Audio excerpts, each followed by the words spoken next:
Yun! Sap-sap mga boss. Ito ang ating Optima mga boss. Kuha tayo medyo marami, no? Kasi maglalagay din ako sa labas. Meron pa akong ibang sinetup doon. So yan. Medyo dumihan natin ngayon. Yun. Saluhin lang natin yan.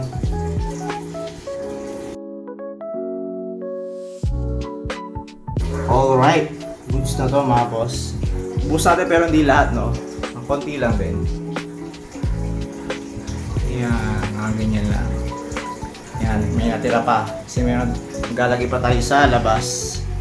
So yun. So, saluhin lang natin. Yan. Medyo lumilinaw na nga yun. Yan. Cloudy pa siya, no? Kasi bago setup lang natin. At humalo yung mga bibili ng mga lava rocks dyan, no? So yun, abangan natin to bukas, no? Dapat medyo malinaw na to. So yun lang mga boss. Ayos!